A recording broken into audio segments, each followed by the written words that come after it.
യോഹന്നാന്റെ സുവിശേഷം 12-ാം അധ്യായം അതിൻ്റെ 44 മുതലുള്ള വാക്യം. യേശു ഉച്ചത്തിൽ വിളിച്ചു പറഞ്ഞു, എന്നിൽ വിശ്വസിക്കുന്നവൻ എന്നിലല്ല, എന്നെ അയച്ചവനിലാണ് വിശ്വസിക്കുന്നത്. എന്നെ കാണുന്നവൻ എന്നെ അയച്ചവനെ കാണുന്നു. എന്നിൽ വിശ്വസിക്കുന്നവരാരും അന്ധകാരത്തിൽ വസിക്കാതിരിക്കേണ്ടതിന് ഞാൻ വെളിച്ചമായി ലോകത്തിലേക്ക് വന്നിരിക്കുന്നു. എൻ്റെ വാക്കുകൾ കേൾക്കുന്നവൻ അവ പാലിക്കുന്നില്ലെങ്കിലും ഞാൻ അവനെ വിധിക്കുന്നില്ല. കാരണം ഞാൻ വന്നിരിക്കുന്നത് ലോകത്തെ വിധിക്കാനല്ല, രക്ഷിക്കാനാണ്. എന്നാൽ എന്നെ നിരസിക്കുകയും എൻ്റെ വാക്കുകൾ തിരസ്കരിക്കുകയും ചെയ്യുന്നവന് ഒരു വിധികർത്താവുണ്ട്. ഞാൻ പറഞ്ഞ വചനം തന്നെ അന്ത്യദിനത്തിൽ അവനെ വിധിക്കും. എന്തെന്നാൽ ഞാൻ സ്വമേധയാ അല്ല സംസാരിച്ചത്. ഞാൻ എന്ത് പറയണം, എന്ത് പഠിപ്പിക്കണം എന്ന് എന്നെ അയച്ച പിതാവ് തന്നെ എനിക്ക് കൽപ്പന നൽകിയിരിക്കുന്നു. അവിടുത്തെ കൽപ്പന ജീവനാണെന്ന് ഞാൻ അറിയുന്നു. അതിനാൽ ഞാൻ പറയുന്നതെല്ലാം പിതാവ് എന്നോട് കൽപ്പിച്ചത് തന്നെയാണ്. Praise the Lord. Hallelujah. സ്നേഹമുള്ളവരെ, നമ്മൾ ക്രിസ്തുമസിലേക്ക് നമ്മൾ അടുത്തുകൊണ്ടിരിക്കും. ക്രിസ്തുമസിൻ്റെ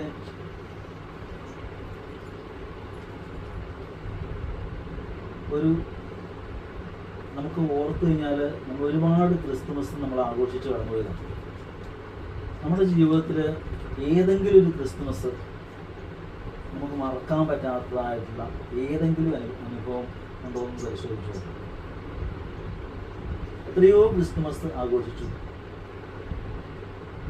ചെറുപ്പകാലത്തിലൊക്കെ നോക്കുമ്പോൾ ഈറ്റ വെട്ടിക്കൊണ്ടുവരുന്നു, നക്ഷത്രം ഉണ്ടാക്കുന്നു, പേപ്പർ ഒട്ടിക്കുന്നു, അതിനുള്ളിൽ മണ്ണെണ്ണ ഒഴിച്ച് മണ്ണെണ്ണ വിളക്ക് കത്തിച്ച് അങ്ങനെയെല്ലാം അത് മുകളിലേക്ക് കയറ്റി തൂക്കിക്കഴിയുമ്പോൾ ഉണ്ടാകുന്ന സന്തോഷം. എല്ലാവരും കൂടെ കൂടിയാണ്. പശയുണ്ടാക്കുന്നു, മാവ് മേടിച്ചുകൊണ്ട് വന്ന് ഉറുക്കി പശയുണ്ടാക്കി അതെല്ലാം പേപ്പറൊക്കെ വെച്ച് ഒട്ടിച്ച് അതിൻ്റെ ആ പേപ്പറിൻ്റെ മുകളിൽ പൂവൊക്കെ ഡിസൈൻ വെച്ച് ഒട്ടിച്ച് എല്ലാവരുടെയും ഓർമ്മയിലില്ല. ശ്രദ്ധിച്ചു നോക്കി, നമ്മളത് ഓർക്കാറുണ്ടോ? ഇപ്പോൾ രൂപ കൊടുത്തിട്ടുണ്ടെങ്കിൽ 100 രൂപ കൊടുത്തുകഴിഞ്ഞാൽ ഒരു നക്ഷത്രം കിട്ടും. അത് അന്ന് പണ്ടത്തെ ആ നക്ഷത്രം ഉണ്ടാക്കുന്ന സന്തോഷം ഈ ഉണ്ടാക്കുന്ന അല്ലെങ്കിൽ വാങ്ങുന്ന നക്ഷത്രം തൂക്കുമ്പോൾ ഉണ്ടാകുന്നുണ്ടോ എന്ന് പരിശോധിച്ചു. നമ്മൾ പുറകിലേക്ക് യാത്ര ചെയ്യാനായിട്ട് വിളിക്കപ്പെട്ടവർ. പുറകിലേക്ക് യാത്ര ചെയ്യും. പുറകിലേക്ക് യാത്ര ചെയ്യുമ്പോൾ നമുക്കറിയാം സ്നേഹമുള്ളവരെ, ടൊയിൻ നൂല് കൊണ്ട് അതെല്ലാം ഒന്ന് ഓർത്തെടുക്കാൻ വേണ്ടിയിട്ട് പറയുന്നത് മാത്രമേ ഉള്ളൂ.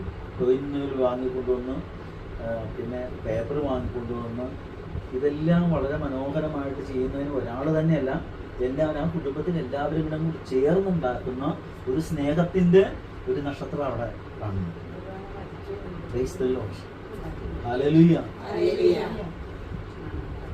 ആ നക്ഷത്രം കത്തിപ്പോയ, വിളക്ക് മറിഞ്ഞ് നക്ഷത്രം കത്തിപ്പോയ അനുഭവങ്ങളൊക്കെ ഉണ്ട്. സ്നേഹമുള്ളവരെ, നമുക്ക് ചിന്തിക്കാം, നമുക്ക് ഒരു ജീവിതത്തിൽ ഈ നമ്മളെ സന്തോഷം നൽകിയ അല്ലെങ്കിൽ ആനന്ദം നൽകിയ അല്ലെങ്കിൽ നമുക്ക് പ്രത്യാശ നൽകുന്ന ഒരു നക്ഷത്രമാണ്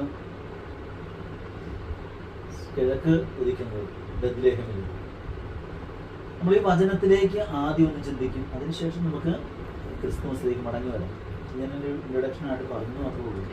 ഇവിടെ വചനം പറയുന്നു, യേശു ഉച്ചത്തിൽ വിളിച്ചു പറഞ്ഞു, എന്നിൽ വിശ്വസിക്കുന്നവൻ എന്നിലല്ല, എന്നെ അയച്ചവനിലാണ് വിശ്വസിക്കുന്നത്. ഈശോയെ എപ്പോഴാണ് അയച്ചത്? പിതാവായ ദൈവമാണ് അയച്ചത്. ഈശോയെ എന്നാണ് അയച്ചത്? എപ്പോഴാണ് അയച്ചത്? നമുക്ക് ചിന്തിക്കാം. ഇത് 2025 ആണ്ടാണ്. 2025 വർഷങ്ങൾക്ക് മുമ്പ് ഈശോ ബത്ലഹേമിൽ ജനിച്ചു. 2020 ഇത് ജൂബിലി വർഷമാണ്. നമ്മൾ മനസ്സിലാക്കുന്നത് ജൂബിലി വർഷം. 2000 വർഷം കഴിഞ്ഞു, ഇപ്പോൾ 2025 വർഷമായി. അപ്പോൾ ആ 2025 വർഷങ്ങൾക്ക് മുമ്പ് നമ്മൾ ഈ വീടുകളിൽ തൂക്കിയിട്ടിരിക്കുന്ന ഒരു നക്ഷത്രം ആയിരുന്നില്ല 2025 വർഷങ്ങൾക്ക് മുമ്പ് നാട്ടിടയന്മാർ കണ്ടത്, രാജാക്കന്മാർ കണ്ടത്. രാജാക്കന്മാർ ആ നക്ഷത്രം കണ്ടുകൊണ്ടാണ് യാത്ര ചെയ്ത് ഈശോയെ തേടി അവര് വീട്ടിൽ നിന്ന് പുറപ്പെടും. ഭൂതരാജാക്കന്മാര് പുറപ്പെട്ടത്. ഈശോയെ അയച്ചു എന്ന് പറയുമ്പോൾ ഇവിടെ വചനം പറയുന്നത് എങ്ങനെയാണ്? യേശു ഉച്ചത്തിൽ വിളിച്ചു പറഞ്ഞു, എന്നിൽ വിശ്വസിക്കുന്നവൻ എന്നിലല്ല എന്നെ അയച്ചവനിലാണ് വിശ്വസിക്കുന്നത്. അപ്പൊ അയക്കപ്പെട്ടവനാണ് ഈശോ. അയച്ചവനോ പിതാവായ ദൈവം. ഇനി കാണുന്ന എന്നെ കാണുന്നവൻ എന്നെ അയച്ചവനെ കാണുന്നു. ആ വചനം ഇന്നത്തെ പ്രസക്തി എന്താണെന്ന് നമുക്കൊന്ന് ചിന്തിച്ചു നോക്കാം.